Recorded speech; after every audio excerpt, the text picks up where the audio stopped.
There are growing fears that Iran's covert revenge machine has been activated in the UK, as reports suggest Tehran-linked operatives are trying to recruit young people.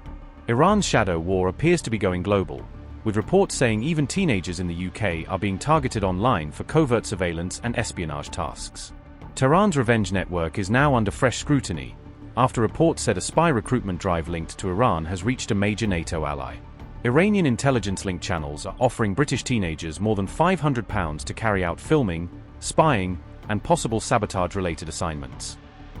Iran's intelligence service is now reportedly trying to recruit people in the United Kingdom through the Telegram app, opening up a disturbing new front in the wider shadow war beyond the Middle East. Those being recruited are reportedly being offered money to carry out acts linked to terrorism and espionage on British soil, according to reporting that has raised serious alarm in the UK. Iran-linked handles are said to be offering payments starting from £500 for filming targets, according to details reported by The Times. The offers are reportedly being advertised through the feed of an account claiming to represent Iran's intelligence service, making the operation appear both direct and deliberate. According to The Times, these adverts appear in English and Hebrew and then trigger chatbot-style communication once users interact with them. The Times reported, and I quote, "Jobs vary from filming people entering and exiting a premises to following targets and feeding back information, with contractors paid thousands for more complex tasks. The money is transferred through cryptocurrency, helping to hide the origins of the payment." Unquote. Iran appears to be using a strategy similar to one previously reported in Israel, where online recruitment methods were allegedly used to draw in even very young operatives. In Israel, some recruits were reportedly offered as much as £1,000 to film Israeli military targets, showing how these operations may scale up with the sensitivity of the task.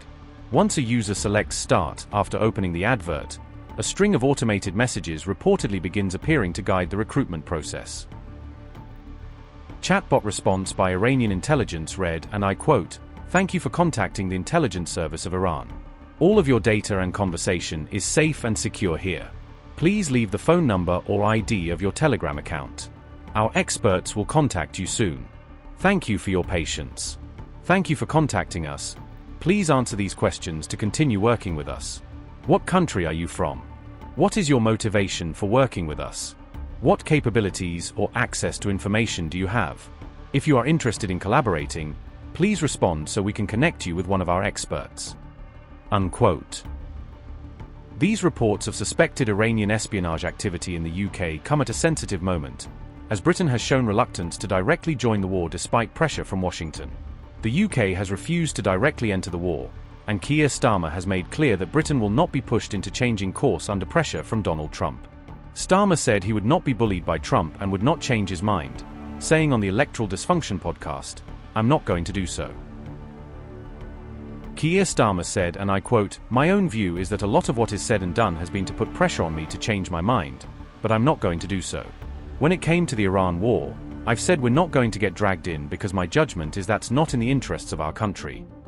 Unquote. Reports also say Trump has repeatedly tried to pressure Starmer on other strategic disputes, including issues tied to the Chagos Islands and the North Sea, highlighting wider tensions in the relationship.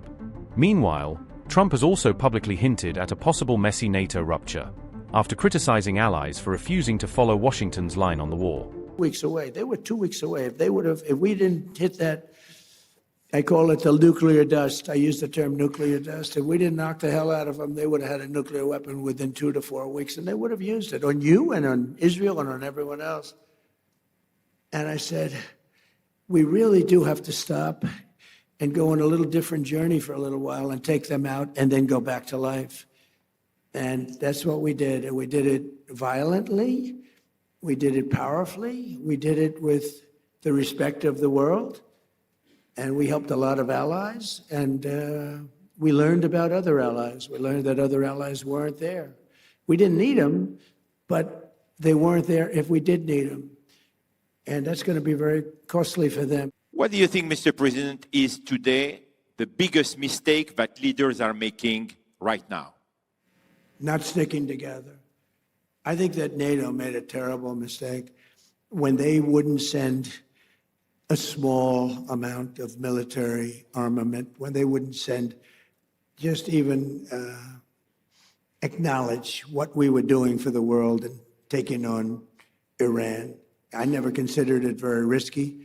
But war is always risk. You know, a lot of strange things happen in war that are very bad, but I didn't consider it. I know how great we're the greatest military by far anywhere. There was nobody close. I didn't think there was a big risk, but there's always surprises with war. They can be very bad surprises. I mean, wars are lost that should be won. Many wars are lost. You think a country is going to wipe somebody out and they end up getting wiped out themselves. So it's always risky.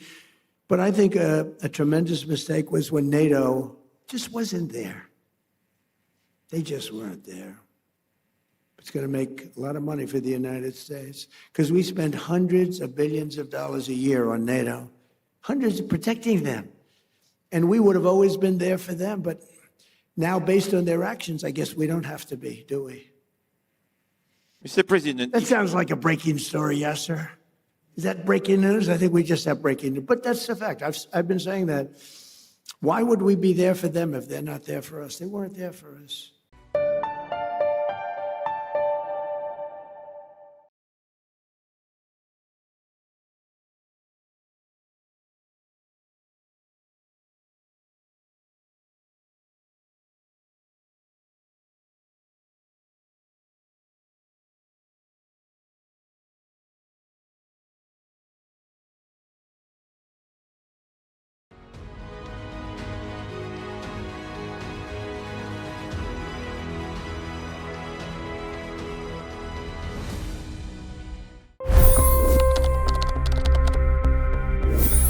$25 crore गरीब गरीबी को परास्त करके बाहर निकले। For the good of our nation, let's work together and let's truly make America great again. The fastest news breaks. Requested PM saying that look, you will have to speak to Putin and to Zelensky. The biggest newsmakers. The relationship with India is probably the most important bilateral relationship the U.S. will have for the rest of this century. The capital delivered quite an election result today. Expert analysis. The million-dollar question today is how to stop this dance of death. Ground reports.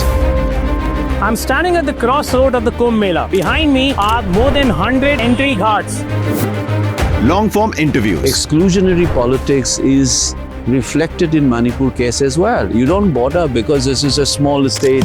Deep dive into burning issues. It's often said DRC could be the richest country in the whole world. It's because of what sits underneath. Why exactly did the US topple the Sheikh Hasina government?